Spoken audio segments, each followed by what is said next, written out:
Not to fearmonger, but I set my hair on fire, got sick, and my evil eye bracelet broke all within 24 hours, so I'm going to make a new protection spell jar ward, and I thought I'd teach you how to do it too. First things first, I lit my little protection black candle because I'm going to use the wax later to seal it all up. I got these little jars at the dollar store. I like to thrift fun little jars to be eco-friendly. I like to take care of Mother Earth as much as I can when it comes to my spell work, but I think these dollar store jars do work if you need them and if you can't find anything. I like to cleanse my jar first with some incense. Cleanse and protect my own energy. The incense I'm using is this midnight incense. And then I like to keep a little bit of my incense dust in here, and then I'll just leave this going throughout the rest of my spell. First thing every spell jar needs is some salt.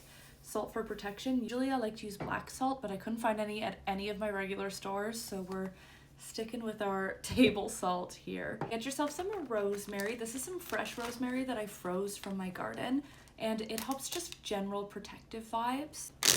It can also bring some wisdom as to like why this is happening or what you need protection from, and I just put that right in there. Next is garlic. I like to put in 3 cloves. I just feel like it's divine number, mother, maiden, crone, but this is to ward against anything magical, and it also helps to ward against envy. Next I like to put in is cloves. Normally I would get like the full cloves just because aesthetically I like the way that they look and energetically I like the way they feel, but again, we're being conscious of Mother Earth, so I have some ground cloves and I'm just gonna sprinkle some of those in there.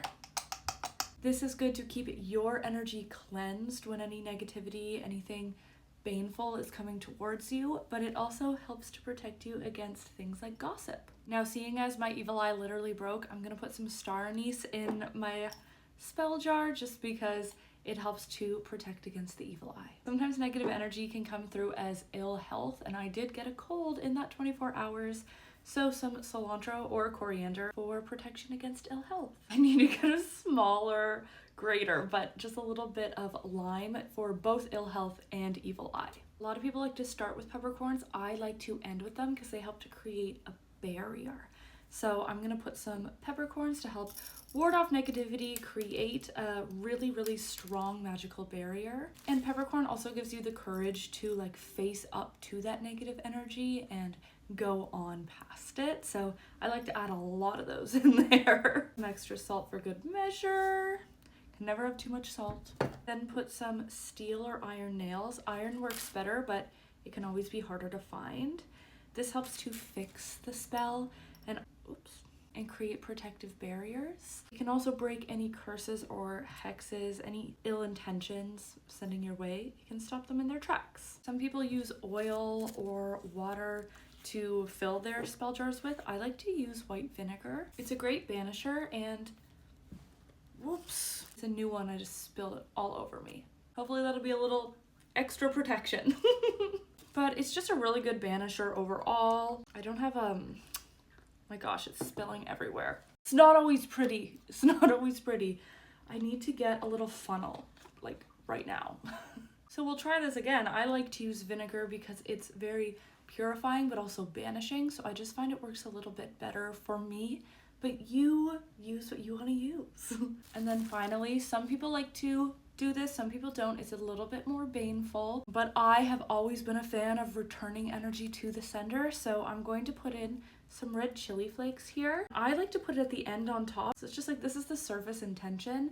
It's going to do that. The rest is going to stay protective. Seal it up with some affirmations, with a prayer to your deities, your guides, whatever it is that you like to do. Make sure it's on there really tight so that that stays in. You're not going to get vinegar leaking out. Some people will take a candle, little like spell candle, light the bottom, stick it on, let it melt down. I couldn't get to my fave witchy shop to get those, so I just have these little black tea lights, and I'm going to let it burn all the way through and then pour it on top. And if that's not enough, I have a bigger black candle, but I'm hoping not to have to use that.